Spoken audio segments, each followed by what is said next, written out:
Inside a 42-story glass tower, a janitor no one noticed watched a billionaire CEO choke on a salad at his own merger dinner. The emergency EpiPen was locked away and expired. As lawyers hesitated and security argued about liability, she ran 4 floors to grab her own. One injection saved his life and nearly destroyed hers. The next morning, she was suspended and framed. But what the FBI uncovered next shook the entire company. Before we dive in, tell us where you're watching from and what you would have done. The clock on the basement wall read 6 p.m. Not that anyone upstairs would notice. Down here, time didn't matter to anyone but the people who punched in.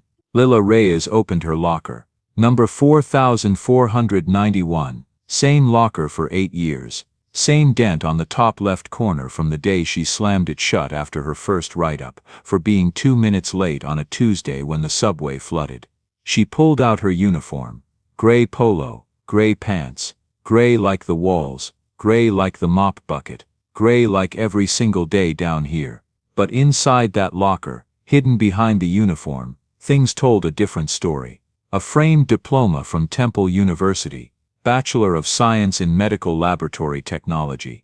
The edges were curling now, 8 years of humidity slowly eating the paper. Next to it a photograph. Marcus, her husband. He was laughing in the photo, the way he always laughed, like the world had just told him the funniest joke and he couldn't hold it in. He wore a blue flannel shirt, his favorite. She remembered the way it smelled, cedar and cheap laundry detergent, and him. Marcus had been dead for 6 years.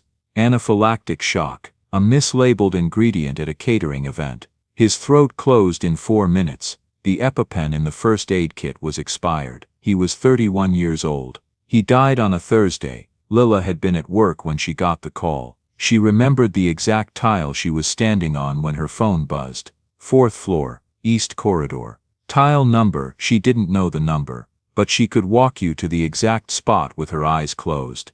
She kept an EpiPen in her locker now. Not expired, never expired. She checked it every first of the month like clockwork. It sat on the top shelf in a small black pouch right next to a notebook. The notebook was thick, dog-eared, held together with 2 rubber bands. 8 years of notes. Every health code violation, every shortcut, every fire door propped open with a wedge, every expired extinguisher. Every cleaning chemical stored next to food supplies, every single time someone looked the other way. She wrote the date on the left, the violation in the middle, the name of whoever she reported it to on the right, and in the far column, what happened next. That column was almost always the same word, repeated hundreds of times in her small, careful handwriting. Nothing. Lila buttoned her uniform and closed the locker. She looked at the mirror taped inside the door. The woman looking back at her had tired eyes but steady hands. She was 41 now. She had a degree she couldn't use and a dead husband the system had already forgotten. She grabbed her cart and pushed it toward the service elevator. 40 floors above her, a different kind of evening was beginning. William Harrington stood in front of a full-length mirror in the penthouse suite of the Harrington Global Tower. His suit cost more than Lila made in 3 months. Charcoal gray, Italian wool, hand-stitched lapels, a silk tie the color of old money. He adjusted his cufflinks. Platinum, engraved with his initials. But tonight was not just dinner. Tonight was the dinner. The Eckhart-Liang merger, $2.3 billion, 14 months of negotiations, 7 law firms, 3 continents. And it all came down to a handshake over filet mignon on the 42nd floor. William opened his desk drawer. Inside 3 phones, a passport, a bottle of single malt he saved for closings, and behind all of it, tucked against the back panel, an EpiPen. William Harrington was severely allergic to shellfish. Not mildly, not I get a rash, the kind where his throat could seal shut in under 5 minutes. The kind that could kill him faster than a bullet. He'd known since he was 9 years old, when a shrimp dumpling at his grandmother's house nearly ended his life before it started. His mother had driven 90 miles per hour to the emergency room. He remembered the sound of her screaming at every red light. He never told anyone at the company. Not his board, not his legal team, not even Claire Donnelly, his executive assistant of 7 years, because in William's world, allergies were weakness, and weakness was a door you never opened. Not at this level, not when 17,000 employees depended on you being the man who never blinked. So the EpiPen sat in the drawer, hidden, like a secret identity he hoped he'd never need. He closed the drawer. Downstairs the kitchen was already in full motion. 23 staff members, 4 courses, 200 guests arriving in 90 minutes. Chef Daniel Morrow ran the line like a general barking orders, checking temperatures, tasting sauces. He was good, fast, expensive, and tonight he was under pressure. Lila was mopping the corridor outside the kitchen when she stopped. She didn't mean to look, she had no reason to look, but 8 years of watching had trained her eyes to see things other people didn't. It was a habit, maybe a curse. She saw the world the way a mechanic hears an engine. She could tell when something was wrong before anyone else even noticed a sound.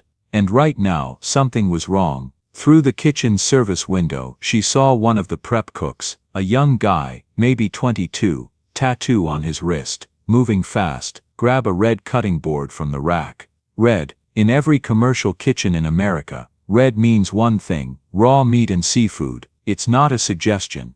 It's a code, color-coded to prevent cross-contamination. Green for vegetables, red for proteins.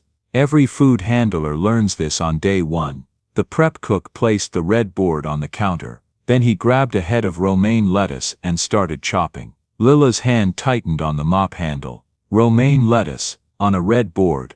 A board that had been used, she could see the faint stain, for shrimp prep earlier that afternoon. The same board, no sanitization, no switch, just speed, just pressure, just get it done before chef yells again. She looked around, no one else saw it, no one else was looking, because no one ever looked at the things she looked at.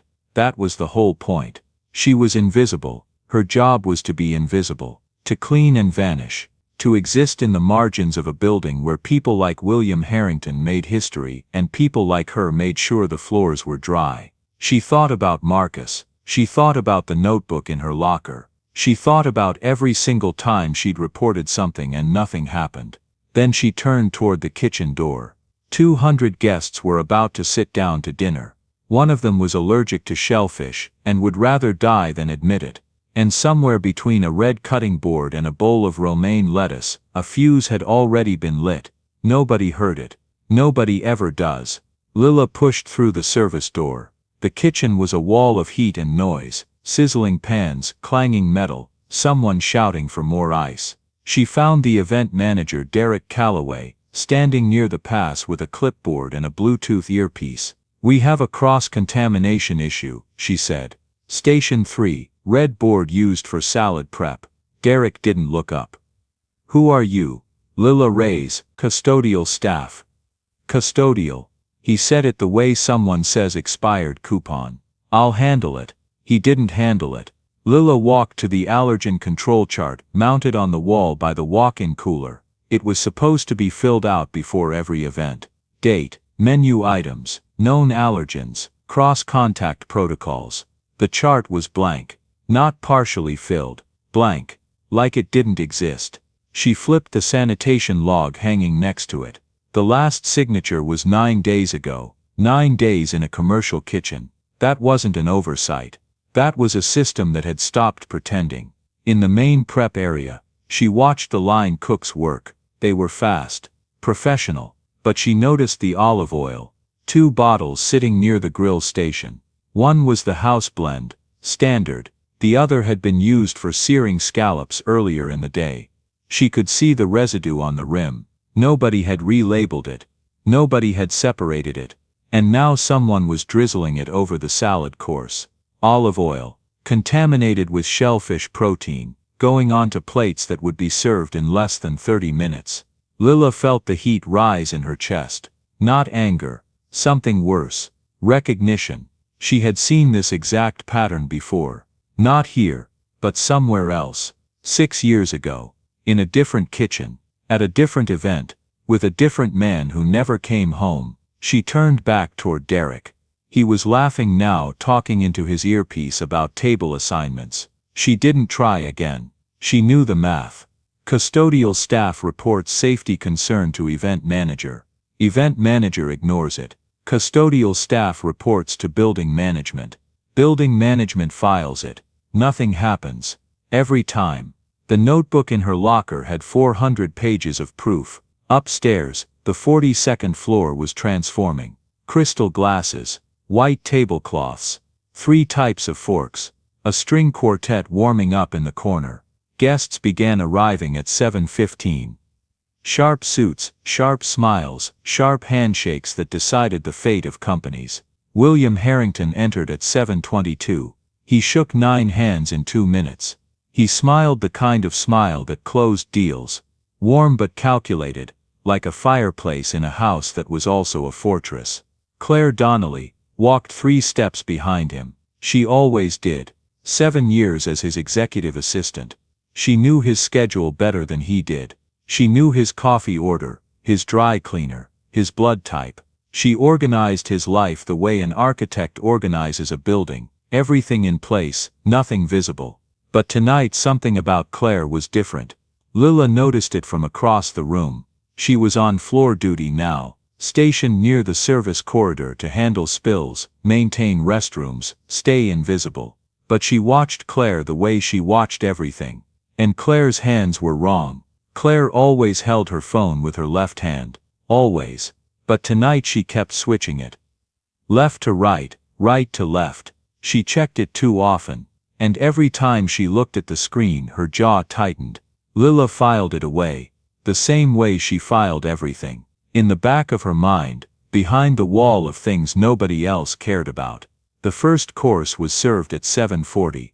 Salad, mixed greens with roasted beets, goat cheese, candied walnuts, and a lemon herb vinaigrette, made with olive oil from the bottle near the grill station. William picked up his fork.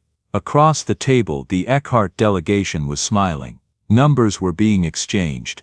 Someone made a toast to new beginnings. Glasses clinked. William took his first bite.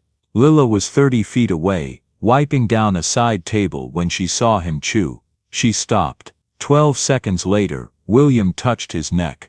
Light. Casual, like adjusting a collar. But his fingers stayed there half a second too long. At 30 seconds he cleared his throat. The kind of small cough you'd blame on dry air or a tickle. At 45 seconds his skin changed. Not dramatically. Just a slight flush across the jawline. Pink turning to red. The kind of thing a wife would notice, or a doctor, or a woman who had watched the same thing happen to the man she loved before he stopped breathing on a banquet hall floor 6 years ago. William took another bite. He smiled at the man across from him. He didn't know. He didn't feel it yet. Not really. Just a warmth. Just a tightness. Just the very first whisper of something his body recognized even if his mind refused to. Claire looked at her phone again. Lila set down the cloth. Her hands were steady, but her heart had already started running. 90 seconds after the first bite. William coughed again, harder this time. He reached for his water glass, and his hand trembled, just slightly. Just enough that the ice shifted. He smiled at the woman next to him and said something about the air conditioning. She laughed. He laughed, but the laugh came out thin, like air being pushed through a space that was getting smaller. Lila moved toward the dining room entrance. She didn't run.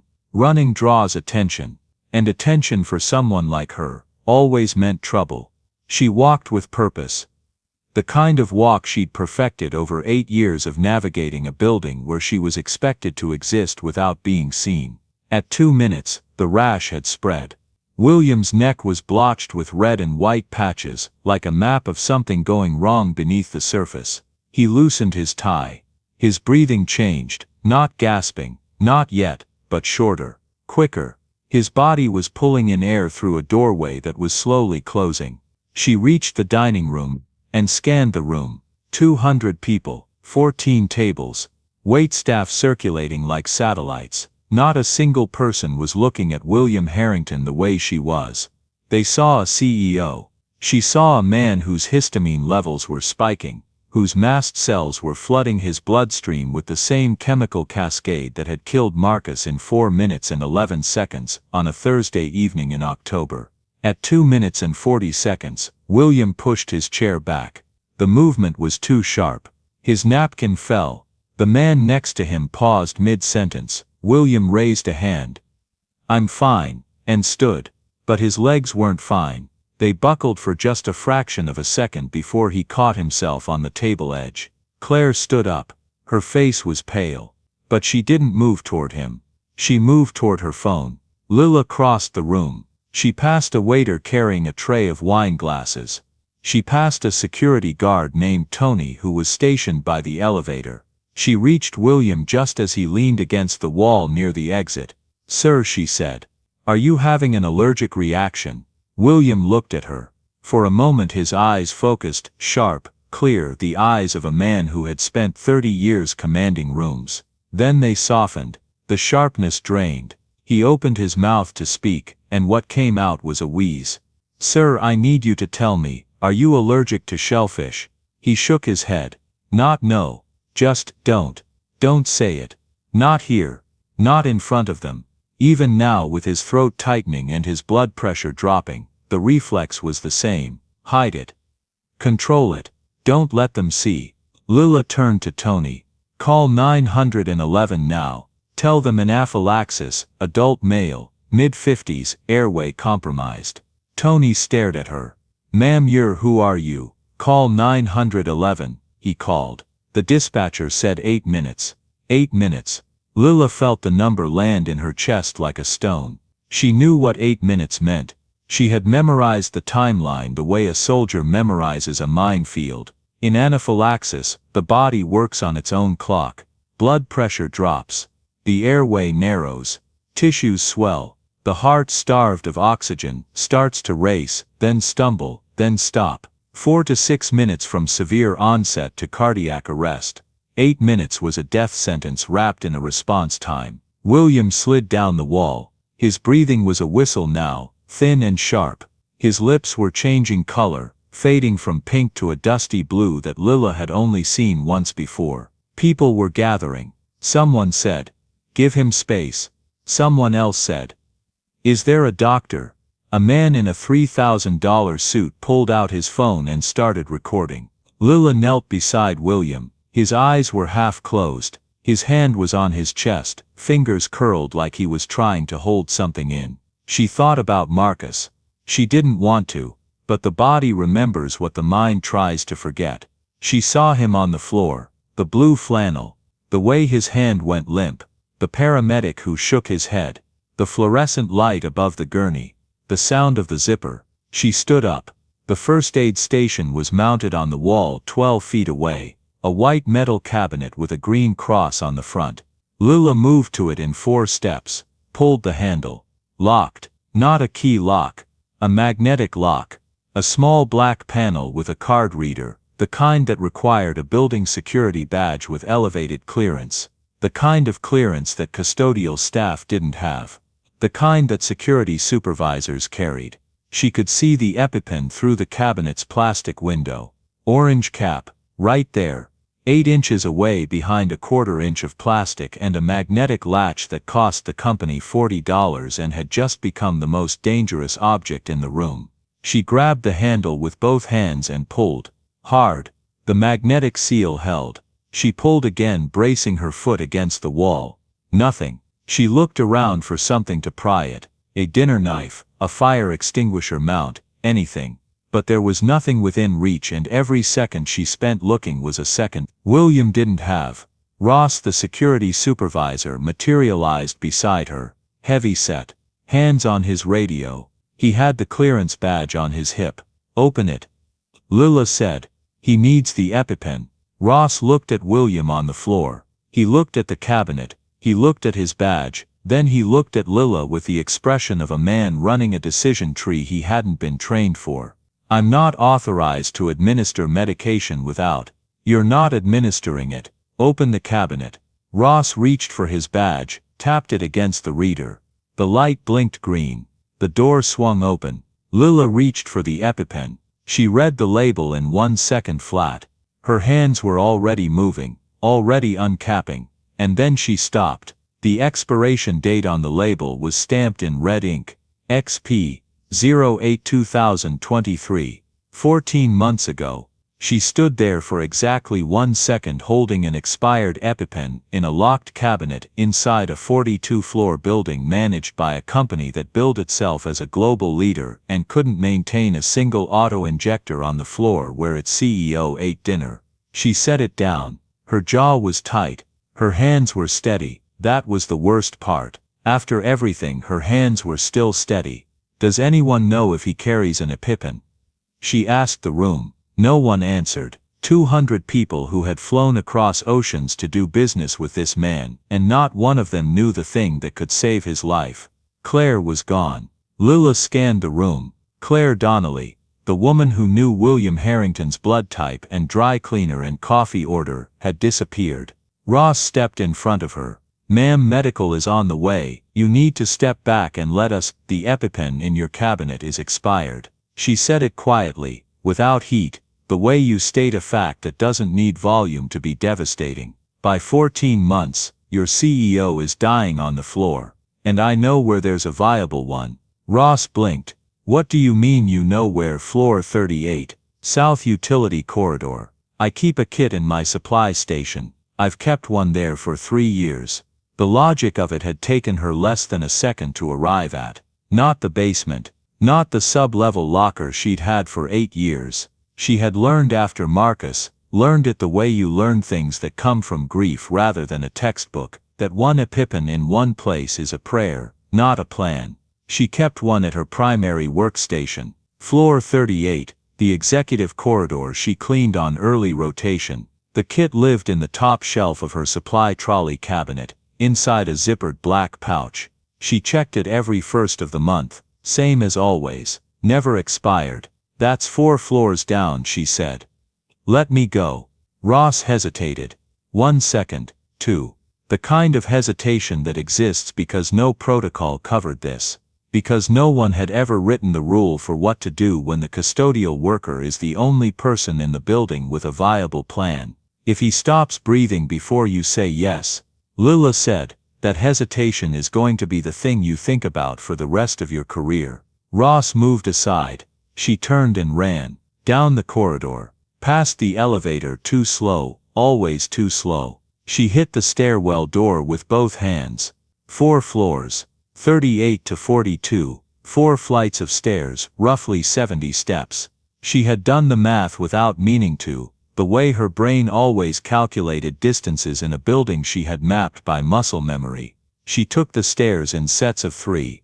Her shoes hit the concrete in a rhythm that sounded like urgency. The stairwell echoed everything back at twice the volume. 41, 40, 39, 38. She shoulder-checked the door and came out into the executive corridor. At night it was dim. Emergency lighting only, the kind that made everything look yellow and far away. She ran the length of it. 40 feet. The utility alcove was at the south end behind a plain door with no signage. She punched in the access code. Her fingers hit the wrong numbers. The panel beeped once, sharp, the sound of rejection, and the red light blinked at her. She stopped. Made herself stop. The adrenaline had turned her fingers into strangers. She had entered this code 400 times. More. She knew it the way she knew her phone number and Marcus's birthday and the tile number in the east corridor on the 4th floor where she had been standing when her life split in 2. She knew it. She pressed the numbers again, slowly, forcing herself to feel each one. The light turned green. She had lost 7 seconds. 7 seconds at the wrong end of a situation that was already counting down. She yanked the door open, grabbed the supply trolley, unzipped the black pouch on the top shelf, and felt the familiar weight of the auto-injector in her palm. Orange cap, blue safety release, 0.3 milligrams of epinephrine. Not expired. She had checked it 11 days ago. She ran back, up the stairs this time, and her lungs were burning by the 2nd floor because she had already been running, already been burning, and the body doesn't negotiate with urgency. 39, 40, 41, 42. She burst through the door into the corridor. Ross saw her coming. "Stop," he said, and he put his hand up. Not aggressive, the gesture of a man who had consulted something in his head in the 90 seconds she'd been gone and landed somewhere worse. "I've been on the radio with building council. You're not medically licensed, you can't administer an injection to. Get out of my way, Ross." "Ma'am, if you administer that and something goes wrong, this company is liable for." "Your company is already liable. Your EpiPen was expired. Your allergen logs were blank. Your food vendor had no health rating. Your CEO is dying on the floor of his own building because every single safety system in this place was designed to look good on paper and not work in real life. And now you're standing in front of me with your hand up talking about liability while a man's throat closes in the next room." She looked at him directly, steadily, the way she looked at everything she needed to see clearly. "You want him to die, or you want him to sign that merger?" "1 second. Ross dropped his hand. She went past him. William was on the floor. His lips were blue, his eyes were closed. Someone had loosened his collar. The older woman in the green dress was kneeling beside him, one hand on his chest, and what she was whispering might have been a prayer, or it might have been just breath, just the sound people make when they are trying to hold something together with nothing but sound. Lila dropped to her knees. She uncapped the EpiPen, orange off, blue to the sky. She pressed it against his outer thigh, through the wool, through the fabric, and pushed. The click was small, almost nothing, a sound you'd miss if you weren't listening for it. Lila heard it. She heard it the way she heard everything, with the full weight of everything she had ever lost pressing down on the moment, making it heavier than a sound that small had any right to be. She held it for 10 seconds, then pulled it out. Now the worst part, the waiting. 60 seconds. That was the window. Epinephrine needs 60 seconds to work. 60 seconds for the drug to hit the adrenal receptors, constrict the blood vessels, open the bronchial passages, pull the body back from the edge it was standing on. 1 minute, the kind of minute that doesn't feel like a minute, the kind that stretches out ahead of you like a hallway you can see the end of but cannot reach. She kept her hand on his chest. She felt his heartbeat, faint, irregular, skipping like a stone across water, there and then not there, there and then not there. 15 seconds, nothing. His chest rose and fell in shallow, insufficient movements. The color in his face had not changed. The woman in the green dress made a sound that wasn't quite a word. 30 seconds, still nothing. Someone behind Lila said something, a question, a name, a prayer. She didn't process it. She was watching his throat, his jaw, the muscles along his neck. That would be the first place to tell her whether the drug was doing anything, or whether the window had already closed. They looked the same, tight, wrong. This was the part no one told you about. You saw the EpiPen work in movies and the person sat up gasping and everything was fine in 8 seconds. The reality was 60 seconds of watching a body that your body was screaming at you to do more for, except there was nothing more to do. You had done the thing. The chemistry was either going to work or it wasn't, and your job now was to stay still and keep your hand where it was and not break. Lila had counted to 52 once before. On a Thursday in October, 6 years ago. On a banquet hall floor with blue flannel under her hands instead of charcoal wool. She had counted to 52 and then the paramedic had gently moved her hands aside and shaken his head, and that was the last number she ever got to. 45 seconds. William's skin was still pale. Still ashen. The woman in the green dress was crying silently, tears moving straight down her face without any expression to accompany them. Lila did not pray. She had stopped praying on the day of the blue flannel, but she held the count.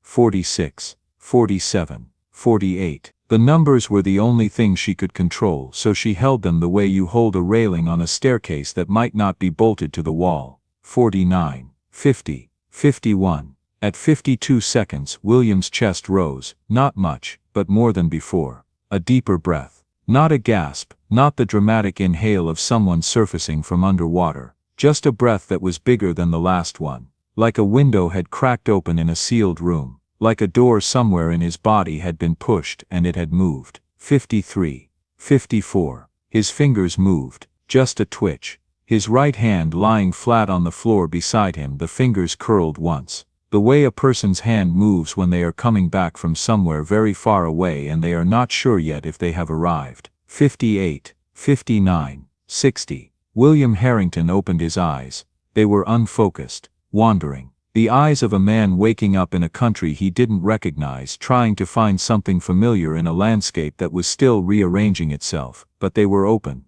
And air, real air, full air, the kind of air that moves the way air is supposed to move, was traveling through his lungs. The older woman in the green dress pressed her hand over her mouth. Behind Lila, someone exhaled the breath they'd been holding for 60 seconds. Lila stayed where she was. She kept her hand on his chest. She watched his color change, the blue receding from his lips like a tide going out, pink returning in increments, fraction by fraction. Life reasserting itself through a man who had built 17,000 jobs and hidden his allergy and almost died because the system his company ran was designed to leave no room for anything as inconvenient as human vulnerability. The paramedics arrived 6 minutes later. They took over. They stabilized him. They loaded him onto a stretcher and wheeled him past 200 people who were still standing with their mouths open and their phones out. Nobody spoke to Lila. She stood in the corner of the dining room, the empty EpiPen still in her hand, her uniform damp with sweat, her heart still pounding with a rhythm that wouldn't slow down. She watched them take him away. She had saved his life, and she already knew what would happen next. The call came at 6:47 the next morning. Lila was sitting on the edge of her bed, still in the clothes she hadn't changed out of. She hadn't slept. Every time she closed her eyes she saw two faces, Marcus on the floor with the blue flannel and William on the floor with the charcoal suit. Two men, two floors, 6 years apart, same chemical, same clock, different ending. The voice on the phone was human resources, professional, calm. The kind of calm that has a lawyer standing behind it. Miss Reyes, this is Karen Lim from Harrington Global Human Resources. We need you to come in today at 9 for a formal review meeting regarding last night's incident. Incident. That was the word they chose. Not rescue. Not emergency response. Incident. She arrived at 8:55. The HR office was on the 12th floor, a floor she had mopped 1,000 times but never entered through the front door. Karen Lim sat behind a glass desk with a manila folder and a digital recorder. Next to her was a man in a suit who introduced himself as Paul Strauss, Senior Counsel for Harrington Global's Risk Management Division. Next to Paul sat a second attorney, younger, sharper, a woman named Dana Alcott who didn't introduce herself until Lila asked. They didn't offer her water. Miss Reyes, Paul began. On the evening of October 14, you administered an epinephrine injection to Mr. William Harrington without medical authorization, without consulting on-site medical personnel, and outside the scope of your employment duties. Is that correct? Lila looked at him. There was no on-site medical personnel. The allergen control chart was blank. The 911 dispatcher said 8 minutes. He had less than 4. Paul made a note. Are you a licensed medical professional? I have a degree in medical laboratory technology. That's not the same as a medical license, Miss Reyes.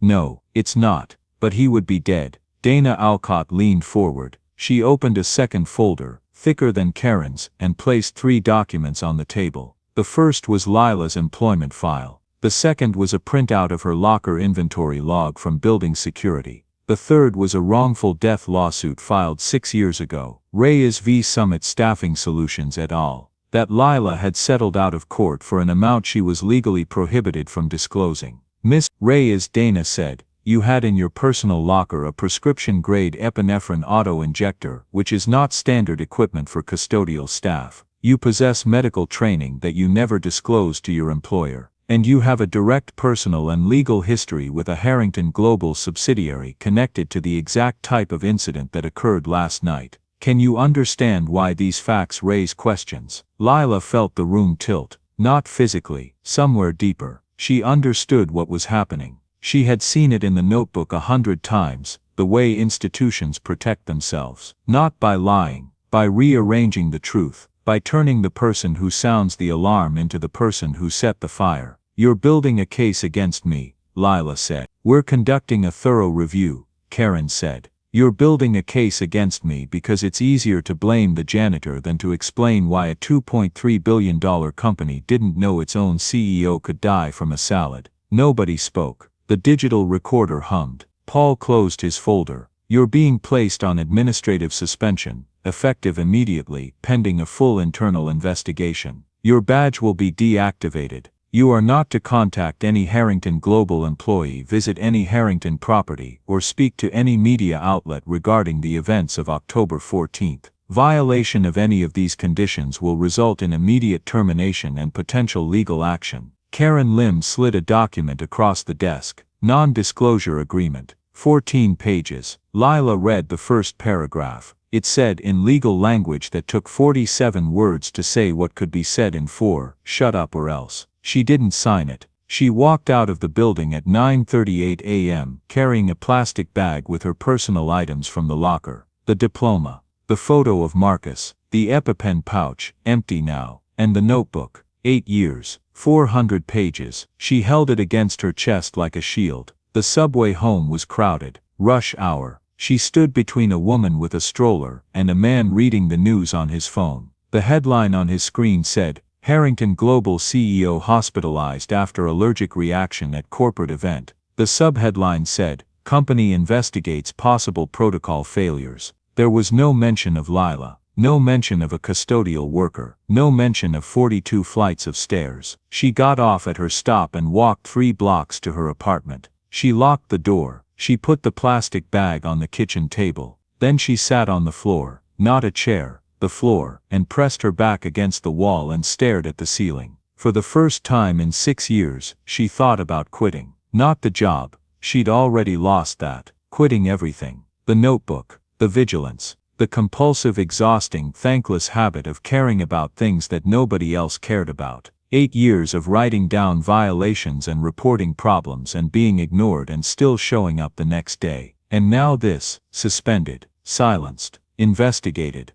The woman who saved a man's life was being processed like a liability. She looked at the photo of Marcus, visible through the plastic bag on the table. He was still laughing. He would always be laughing. I'm tired, she said. To him. To no one. To the apartment that didn't answer back. She sat there for a long time. Then her phone rang. It wasn't Karen Lim. It wasn't Paul Strauss. It was a number she didn't recognize. She almost didn't answer. But something, instinct, habit, the same thing that made her look through kitchen windows and count floor tiles and notice red cutting boards, made her pick up. Miss Reyes, this is Special Agent Torres with the FBI's Financial Crimes Division. We'd like to ask you some questions. Not about what you did, about what was done to you. Somewhere on the 44th floor of Harrington Global, Paul Strauss was already on the phone with the legal team. The conversation wasn't about Lila anymore. It was about containment. Because the FBI had Claire Donnelly's phone. The phone that Claire had been clutching all night. The phone she checked every 45 seconds during dinner. The phone she took with her when she disappeared from the dining room while William Harrington was dying on the floor. The agents had pulled the messages, one thread, encrypted, routed through a server in Zurich. The messages were short, clinical. The last one, sent at 7:52 p.m., 12 minutes after William took his first bite, read, if he doesn't make it through, the deal collapses. Claire Donnelly was arrested at her apartment at 5:15 that morning. She hadn't run. She hadn't packed. She was sitting at her kitchen table with a cup of cold coffee, staring at the wall. 2 days later, Karen Lim called again. A different tone this time, still professional, but with something underneath, something that sounded almost like fear. Miss Reyes, the investigation has expanded. We'd like to ask you some additional questions. Also, we've been asked to review some documentation you may have. A notebook. Lila looked at the notebook sitting on her kitchen table. 8 years of notes, 400 pages, every shortcut, every violation, every name,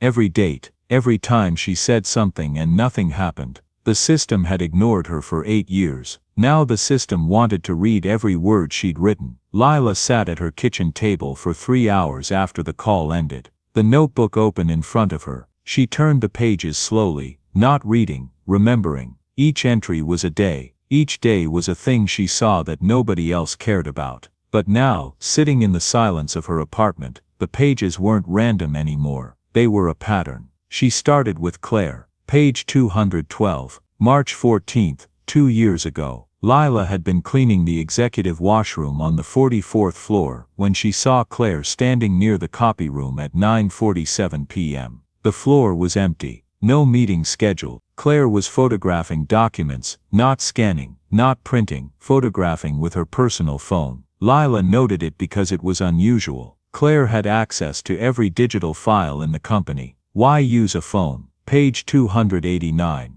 August 7th, the following year. Lila was emptying trash in the parking garage, sub-level 2, when she saw Claire talking to a man she didn't recognize. Black sedan. No company badge. Claire handed him a folder. He drove away. Lila wrote down the license plate. She always wrote down license plates. Page 341. 4 months ago, a memo circulated to building services about a change in food vendors for executive events. The previous vendor, Callaway and Sons, the same company for 11 years, was replaced overnight by a new company called Pacifica Provisions. No bidding process, no staff notification. The memo was signed by Greg Haverson, head of building security and operations. Lila had circled Greg's name 3 times. Greg Haverson had been at Harrington Global for 12 years. He controlled building access, security camera systems, vendor contracts, and maintenance schedules. He signed off on safety inspections. He approved event protocols. He was the man between the building and everyone inside it. If something was wrong with the infrastructure, physical or procedural, it went through Greg. And according to Lila's notebook, things had been going through Greg and straight into the garbage for years. Page after page documented violations that should have triggered inspections, fines, shutdowns, fire suppression systems tested 3 months late, chemical storage violations in the sub-basement, emergency exit signage missing on 4 floors, kitchen equipment not calibrated, temperature logs fabricated. Lila knew they were fabricated because she had checked the coolers herself, 47 degrees when the log said 38. Greg signed every report. Greg cleared every inspection. Greg was the gatekeeper, and the gate had been open for a long time. But it was the food vendor change that pulled everything into focus. Pacifica Provisions was registered in Delaware 6 months before the contract started. Lila found that out, using the Public Business Registry, a search that took her 11 minutes on her phone. The registered agent was a law firm in Wilmington. The company had no website, no Yelp page, no health department rating. It existed on paper and nowhere else. She went back through her notebook. Every executive dinner in the past 4 months had been catered by Pacifica. Every one. And at every single event, the allergen protocols had been weaker. Fewer checks, blank charts, missing logs, like someone was slowly, deliberately loosening every bolt in the safety system, not to cause a specific disaster, but to make sure that when a disaster happened, it would look like negligence, an accident, the kind of thing that gets settled out of court and buried in a footnote. Lila thought about William Harrington, about the olive oil, about the red cutting board, about the way Claire had looked at her phone like she was waiting for something. She thought about who benefits if William Harrington dies. The merger, $2.3 billion. If William died before signing, the deal would collapse. Harrington Global's stock would plummet, and whoever was positioned on the other side, whoever held short positions, whoever controlled the competing bid, whoever wanted the company vulnerable, would make a fortune. Lila didn't know who that was. But she knew something else. She knew that the parking garage security footage from the night Claire met the man in the black sedan should still be in the system. Building security kept footage for 18 months. She had written the date in her notebook, August 7th. The footage should be there. She called the FBI field office the next morning. She asked for the agents handling the Donnelly case. She told them about the footage. 2 hours later, Agent Torres called back. His voice was different. Tight, careful. Miss Reyes, the footage from August 7th has been deleted, not overwritten, not expired, manually deleted from the system 4 days after Miss Donnelly's arrest. Lila gripped the phone. Who has access? 3 people. The IT director, on medical leave for 6 weeks, the CTO, in Singapore, and Greg Haverson. She felt it settle over her. The same feeling she'd had in the kitchen that night, watching the prep cook put lettuce on the red board. The slow recognition of something going very wrong. There's something else, Torres said. We pulled the access logs for the deletion. The system records the terminal used. It was accessed from the 44th floor executive suite, but the login credentials, they were yours.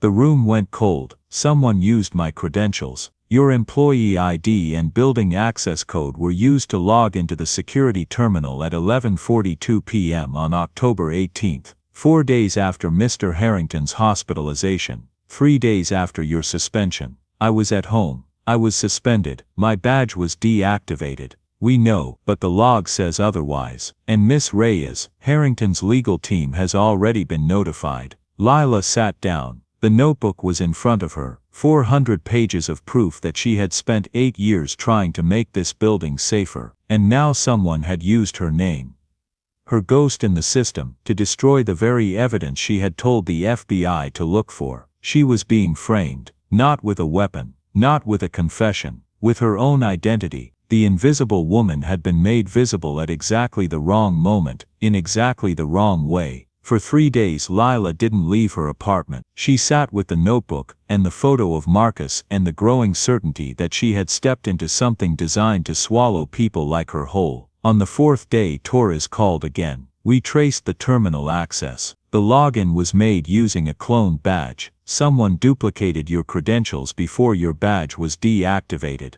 The cloning happened on October 15th, the day after the incident, the day before your suspension was processed. Greg, Lila said. Greg Haverson accessed the badge system and your personnel file that same day. He pulled your employee ID, your access codes, your building clearance level. Lila exhaled. It was the first full breath she'd taken in 3 days. Miss Reyes, you're not a suspect. You're a witness. And based on what we found, including the fact that Mr. Haverson also altered Mr. Harrington's medical records in the building's emergency response system 14 months ago, removing all reference to his shellfish allergy, you may be the most important witness in this case. That was the detail that changed everything. Not a slow poisoning, not a calculated dosage, something worse, something more bureaucratic. Greg had simply erased the information that would have saved William's life. He removed the allergy from the emergency profile. He made sure that no on-site medical responder, no security briefing, no event protocol would ever flag shellfish as a danger. Then he loosened the food safety systems, swapped vendors, let logs go unsigned, let training lapse, and waited. He didn't need to put shellfish on William's plate. He just needed to make sure that when it got there, by accident, by negligence, by the inevitable entropy of a system no one was watching, nobody would know what was happening until it was too late. It wasn't murder. It was designed to look like a gap, a failure. The kind of thing that happens when buildings get old and protocols get lazy and people stop paying attention. The kind of thing Lila had been documenting for 8 years. She looked at the notebook, page 402. The last entry, written the morning after she saved William Harrington's life. Greg Haverson has been covering safety violations for years. Someone should ask why. Now someone was asking. And Greg Haverson knew it. The FBI arrested Claire Donnelly on a Tuesday. By Thursday she was talking. She gave them the Zurich server. She gave them the encrypted thread. She gave them the name of the man in the black sedan, Victor Sauer, a financial consultant based in Frankfurt with ties to Meridian Capital Partners, the private equity firm that had been circling Harrington Global for 3 years. She gave them the structure. Meridian wanted the merger to fail. If William Harrington died, or became incapacitated before the signing, the deal would collapse, the stock would crater, and Meridian could execute a hostile takeover at a fraction of the price. Claire hadn't planned the allergy attack. She didn't know about the red cutting board or the olive oil, but she knew about the weakened protocols. She knew about Pacifica provisions, and she knew because Greg Haverson had told her that William's medical records had been altered, that the allergy had been erased from the system, that the safety net had been quietly removed so that the next time shellfish found its way onto a plate, no one in the building would know what was killing the CEO. The structure wasn't a bomb. It was an open window on a high floor. Sooner or later someone would fall. Claire also confirmed what Torres had suspected about the clone badge. Greg had framed Lila as an insurance policy. If the FBI got close, Lila, with her EpiPen, her medical degree, her dead husband, Her motive would make a plausible scapegoat. The angry worker who knew too much. The invisible woman who had every reason to want William Harrington dead, and every tool to make it happen. But Claire gave them one more thing. Before the FBI traced the clone badge, Harrington's attorneys had already submitted a preliminary filing to the district attorney's office, a referral for criminal investigation, naming Lila Reyes as a person of interest. The filing was based on Dana Alcott's report from the HR meeting. The EpiPen, the medical training, the wrongful death history. It was circumstantial, it was thin, but it was in the system. Torres told Lila on a Friday afternoon, sitting on her couch with a cup of coffee that neither of them drank. The referral is being withdrawn. The clone badge evidence clears you completely, but it's been filed. Your name is in a federal document, and a reporter at the Wall Street Journal has already submitted a FOIA request for materials related to the Harrington investigation. Lila stared at the wall. 8 years of cleaning floors. If cleaning floors, one act of saving a man's life, and the system had stamped her name into a criminal referral before anyone checked whether she was the hero or the suspect. She picked up the notebook and handed it to Torres. 402 pages. Every date, every violation, every name, every time I reported something and nothing happened. If I were part of this, I wouldn't have spent 8 years building the evidence to destroy it. Torres took the notebook. He looked at her for a long moment, then he nodded. 3 days later, Greg Haverson's apartment was raided. He wasn't there. His car was found at a rest stop off I-95, abandoned, engine still warm. A federal warrant was issued. His face was on every news channel by noon. He surfaced 48 hours later, not at an airport, not at a border crossing. On the 47th floor of the Harrington Global Tower, he had a gun. And he had 2 hostages, Richard Combs, 71 years old, longest-serving member of the Harrington Global Board of Directors, and a 24-year-old security guard, named David Park, who had been on the floor doing a routine check when Greg came through. Greg had entered the building through a maintenance shaft on the north side, a shaft that had been flagged for repair in Lila's notebook 2 years ago, and never fixed.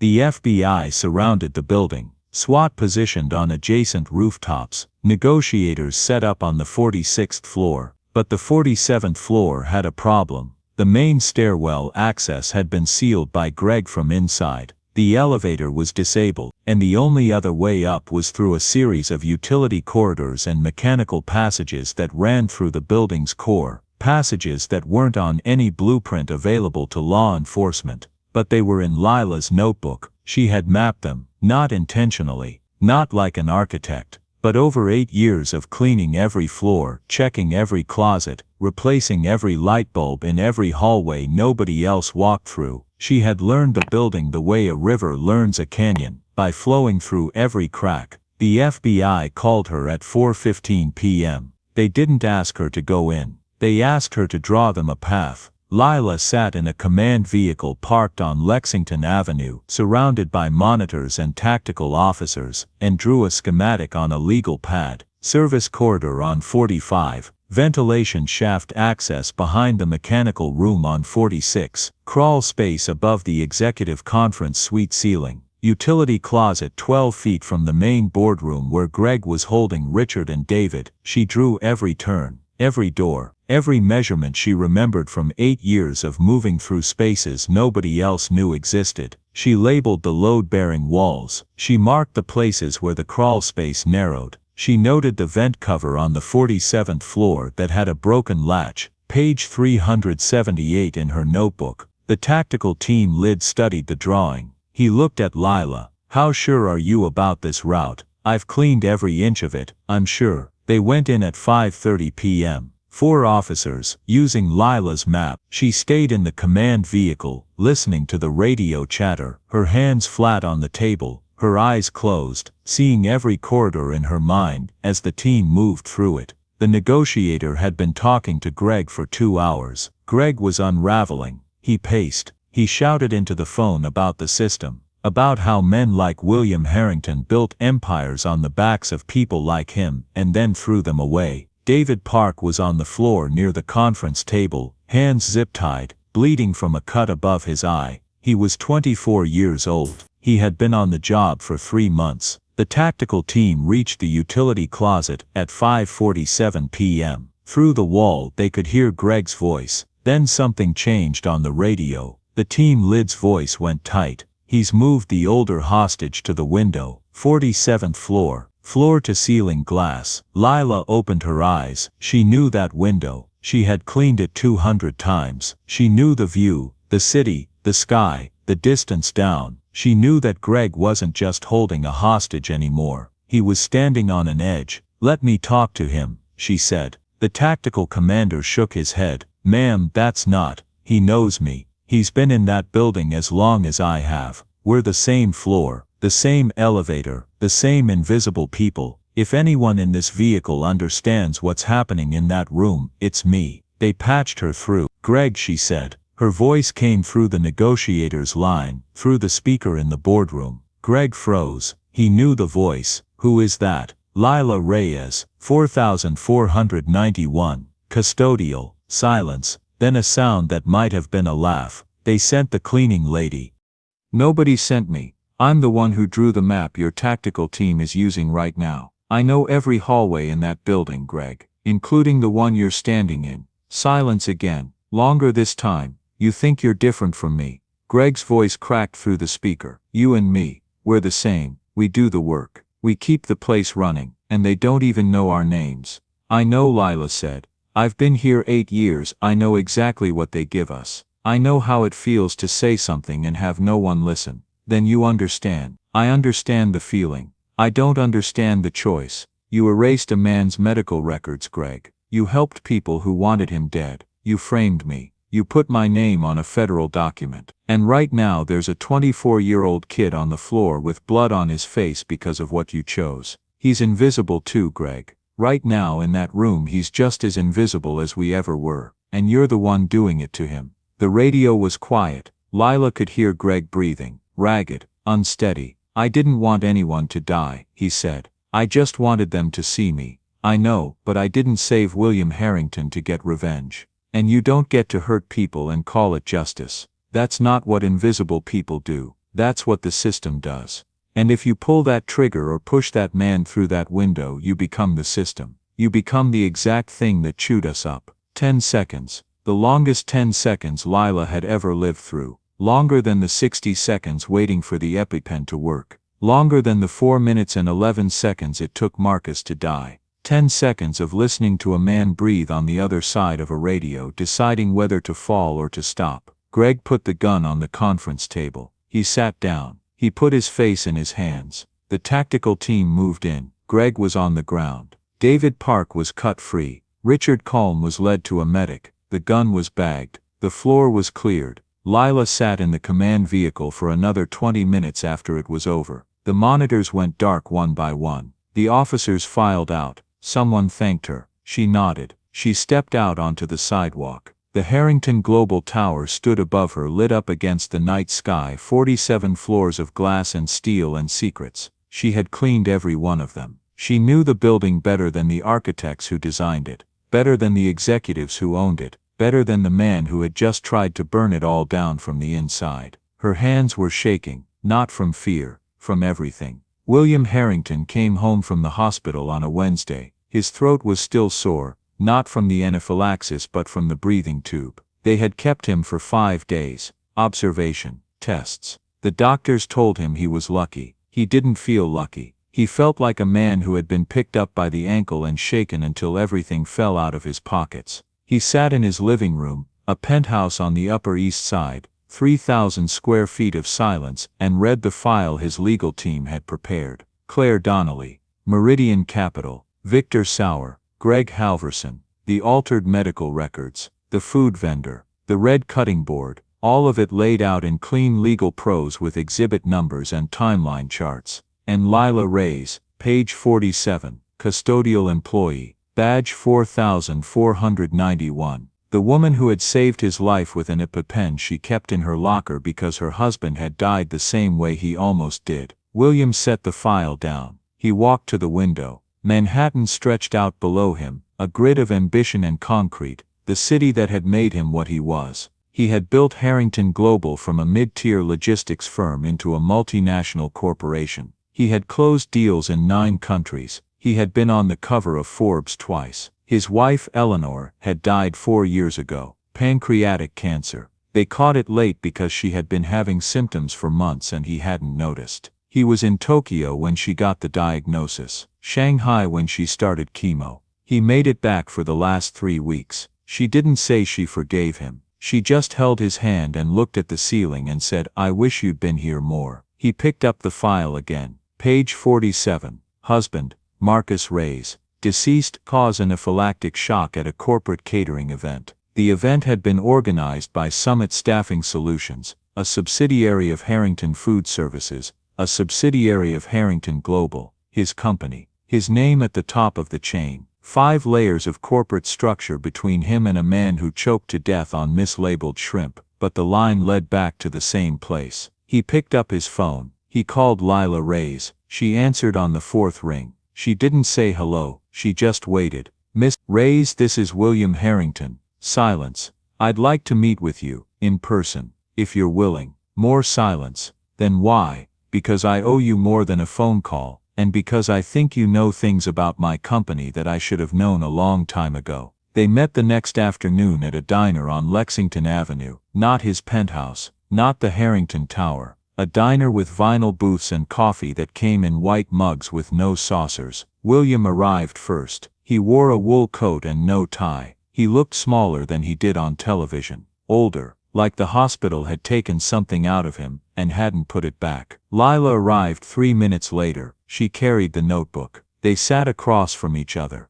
2 people from 2 different worlds separated by a formica table and 6 years of grief and a single EpiPen. William spoke first. "I read about your husband, Marcus." Lila's hand tightened around her coffee cup. "Don't. I need to say this." "You don't need to say anything. Your legal team already said plenty." William flinched. He deserved that. "Summit Staffing Solutions," he said, "a subsidiary 3 levels down. I didn't know about the lawsuit until this week. I didn't know about the mislabeled allergens. I didn't know about Marcus, and I should have. That's not an excuse. That's the failure. I built a company so large that a man could die because of it, and I would never even hear his name." Lila looked at him. She had imagined this moment. The idea of sitting across from the man at the top of the chain that killed Marcus. She had imagined it with sharp words and righteous anger and the satisfaction of watching someone powerful feel small. But sitting here looking at William Harrington's hands wrapped around a coffee mug the same way hers were, she didn't feel righteous. She felt tired.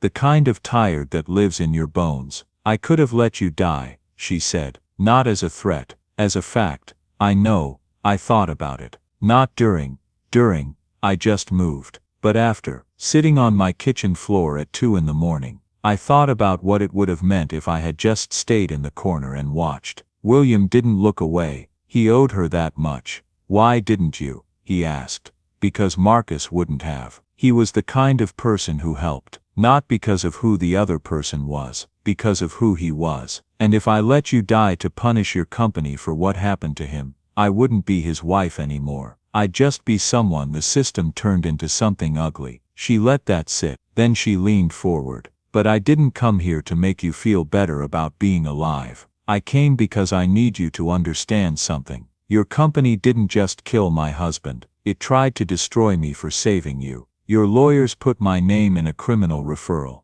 They built a case against me in 3 hours. 8 years I cleaned that building. 8 years I wrote down everything that was wrong. And when the moment came, they didn't ask me what I knew. They asked me what I was hiding." William's hands were flat on the table now. "Still, that's not a bug in the system, Mr. Harrington. That is the system. It protects the building, it protects the brand, and it grinds up anyone who gets in the way. Marcus, me, the kid Greg zip-tied to a chair. We're all the same to it. Replaceable, invisible, disposable." She opened the notebook. She placed it in front of him. 402 pages. "You want to know what you owe me? Read this, every page. And then don't tell me you're sorry. Tell me what you're going to change. Because sorry doesn't fix a system. Sorry just makes the person at the top feel better while the people at the bottom keep bleeding." She finished her coffee. She stood up. she left. William sat in the booth for another hour. He read the notebook,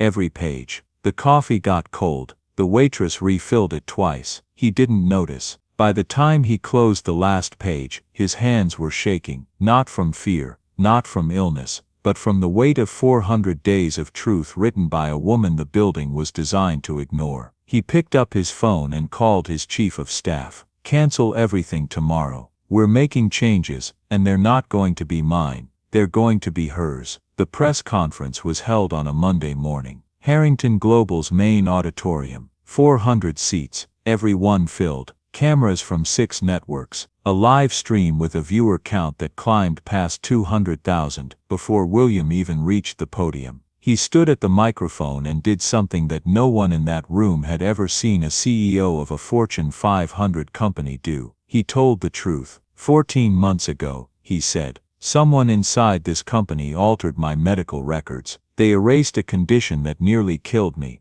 They did it because they believed correctly that this company's culture made it impossible for anyone, including its CEO, to admit weakness. I hid my allergy for 30 years because I thought leaders don't get to be human. That was my failure, and it almost cost me my life. The room was silent, not respectful silence, stunned silence. The woman who saved me is named Lydia Reyes. She was a custodial technician in this building for 8 years. She has a degree in medical laboratory technology that this company never acknowledged. She kept a notebook, 8 years of safety violations, health code breaches, and ignored reports. She told us what was wrong. We didn't listen. That is not her failure. That is ours. He paused. He gripped the podium. I asked Miss Reyes what she wanted. She didn't ask for money. She didn't ask for an apology. She told me to read her notebook and then tell her what I was going to change. So I read it, all 400 pages. And what I found was a record of a company that valued its stock price more than its people. A company where a man could die from a mislabeled ingredient and no one at the top would ever hear about it. A company where a woman could report a violation every week for 8 years and the only thing that changed was the number of pages in her notebook. He read from a handwritten list on the same kind of ruled paper Lydia used. Effective today, I am announcing the creation of the Reyes Compliance and Equity Initiative, named not for the CEO but for the person who actually did the work. First, Lydia Reyes would be appointed Chief Safety and Ethics Officer, reporting directly to the CEO. Her role would carry full authority to audit, investigate, and enforce compliance across all divisions. Second, every employee in the company holding professional degrees or certifications not recognized by their current role would be reviewed for reclassification and advancement.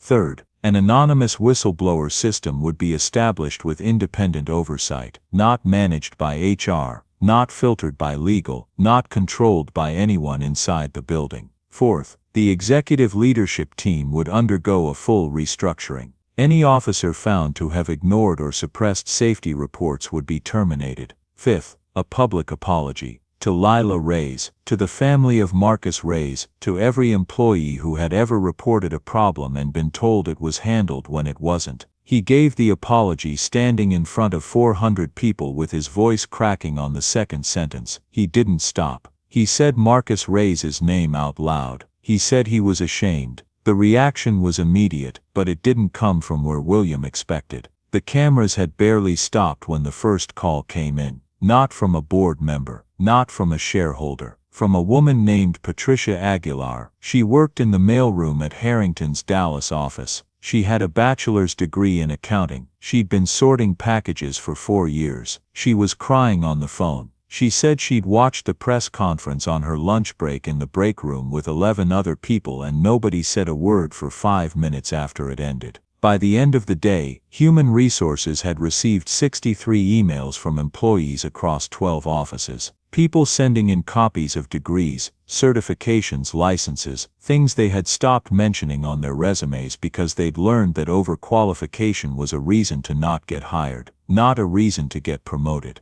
A mechanic in the Chicago office had a master's in mechanical engineering. A night security guard in Boston had a CPA license. A cafeteria worker in the headquarters building had been a registered nurse in the Philippines before immigration paperwork and credential transfer costs had pushed her into food service. They had all been hiding, the same way William hid his allergy, the same way Lila hid her diploma behind a gray uniform. Everyone in the building had a locker with something inside it that the system didn't want to see. But the boardroom saw something different. The market reacted in 11 minutes. Harrington Global's stock dropped 4.7% before the press conference ended. By the close of trading it was down 9.2%. Richard Culm, still recovering from the hostage ordeal, stitches in his wrist from the zip ties, called that evening. "William, you need to slow down." "I've been slow for 30 years, Richard. That's the problem." The board convened an emergency session. The argument was fiduciary duty. William was restructuring the company without board approval. The compliance initiative hadn't been voted on. The new position for Lila hadn't been authorized. The whistleblower system bypassed existing governance. 7 members voted to remove William as CEO. 5 voted to retain. 1 abstained. The motion required a 2/3 majority, 9 votes out of 13. It failed. But 7 out of 13 wanted him gone. That was a warning. The dissenting members didn't stop. 3 of them began reaching out to institutional shareholders. The pitch was simple: William Harrington is emotionally compromised. The compliance initiative is a liability. The merger is in jeopardy. We need stable leadership. William sat in his office at 11 p.m. on a Thursday. The numbers were on his screen. Vanguard and BlackRock together held 18% of outstanding shares. If the institutional investors sided with the dissenters, they could call a special shareholder meeting. Simple majority of voting shares would be enough to force a leadership change. William held 51%, but 4.3% was in a trust with a co-trustee, his brother Alan. They hadn't spoken in 8 months. Alan wanted a board seat. William had said no. The kind of fight that families have when pride and power share the same bloodstream. If Alan sided with the dissenters, 51 became 46.7. Not enough. William called Alan 3 times before he picked up. "I know they called you," William said. "They offered me a seat, the one I wouldn't give you." Silence. "Alan, I need you to trust me. You've never asked me for anything, William. Not once in 30 years. "I know. That was a mistake too." Alan flew to New York the next morning. They talked for 3 hours. William didn't show him financial projections or legal arguments. He showed him the notebook, Lila's notebook. He asked his brother to read it the way Lila had asked him. Alan signed the co-trustee authorization that afternoon. 51% held. But what happened next wasn't about the vote. It was about the 63 emails. The degrees and certificates and hidden qualifications that had started pouring in from every office. By the time the special shareholder meeting was called, the story had shifted. It wasn't a CEO having a breakdown. It was a company discovering that it had been sitting on an ocean of untapped talent and ignoring it, because the org chart said those people didn't matter. The Wall Street Journal ran a piece 3 days before the vote, not about the conspiracy, not about Greg Halverson or Meridian Capital, about Patricia Aguilar, the mailroom worker with the accounting degree, about David Okonkwo, the night janitor in the Houston office who had an MBA from Lagos and had been emptying trash cans for 6 years, about the gap between what companies say about their people and what they actually see. The piece was read by 2.4 million people in 48 hours. 3 institutional investors who had been leaning toward the dissenters changed their position, not because of loyalty to William, because their own employees started asking questions. If this was happening at Harrington Global, what was hiding in their buildings? The shareholder vote was 51.3% to retain William Harrington and authorize the Raise initiative. He won. Not by the kind of margin that lets you sleep well, but enough. After the meeting, William stood in the empty auditorium. Lila was near the back exit. She had watched the whole thing from the last row. "Close vote," she said. "Close enough. You almost lost your company trying to do the right thing." William looked at the empty chairs. 400 seats where people had just decided the future of 17,000 employees. "I almost lost it a long time ago," he said. "The day I stopped looking at the people who kept it running." Lila started her new role on a Thursday. She wore a navy blazer over a white blouse. She carried a new notebook. Same size, same ruled pages, same rubber bands. But this time, the far right column, the one that used to say nothing, had a different header. She wrote it in her small, careful handwriting, action taken. She walked into her first compliance meeting at 9 a.m. 12 department heads around a table. Some of them had never been in a room where someone who used to carry a mop had more authority than they did. Lila opened her notebook to the first page and said, "Let's start with the fire exits on floors 12 through 18. They've been propped open with wedges for 2 years. Who's responsible?" Nobody answered for a long time. Then someone did. That was how it began. 3 months later, a report landed on William Harrington's desk. 172 safety violations had been identified and corrected across all Harrington Global properties. 27 employees had been reclassified and promoted based on credentials that had been buried in their personnel files for years. A mechanic with an engineering degree now ran the facilities planning division. A night security guard with a CPA license now worked in internal audit. A cafeteria worker who had been a registered nurse in the Philippines was transferred to the company's occupational health team. 9 other companies had contacted Harrington Global requesting access to the compliance framework. Not because it was good PR, because it worked. Incident reports were down, retention was up, insurance premiums had dropped for the first time in 6 years. The Marcus Reyes Foundation for Food Safety Victims was established with an initial endowment of $12 million.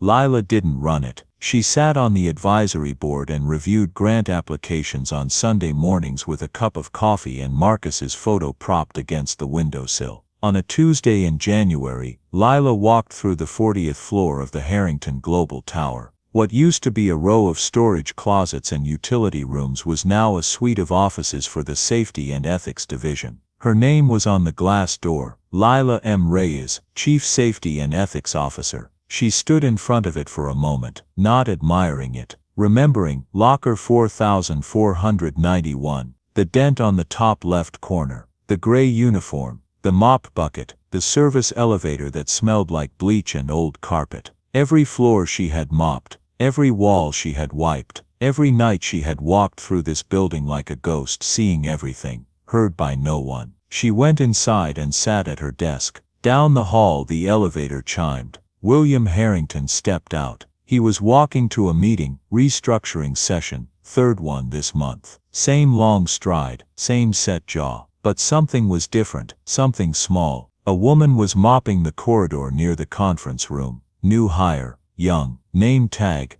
Maria. She had her head down, the way you keep your head down when you've learned that the safest way to exist in a place like this is to not be noticed. William stopped. He didn't walk past. He didn't nod without looking. He didn't check his phone. He stopped, and he looked at her, not through her, not past her, but at her, and he said, "Good morning." Maria looked up, surprised, a little confused, then she smiled. "Good morning, sir." William walked on. The corridor was quiet again, just the sound of the mop on the tile and the hum of the building doing what buildings do. In her office, Lila opened the new notebook. Page 1. She uncapped her pen. In the center of the page, in the same small, careful handwriting she had used for 8 years, she wrote a single line. Day 1 of the era where no one is invisible. She closed the notebook. She looked out the window. The city stretched below, wide and loud and full of people who were seen and people who weren't. She couldn't change all of it. She knew that, but she could change this building, this company, this small corner of a world that had spent a long time looking the other way. One building, one notebook, one person who refused to stop seeing. The sun came through the glass and landed on her desk, right next to the pen, right next to the notebook, right next to the name on the door that used to be a number on a locker. Lila Reyes, same person, different door. Join us to share meaningful stories by hitting the like and subscribe buttons. Don't forget to turn on the notification bell to start your day with profound lessons and heartfelt empathy.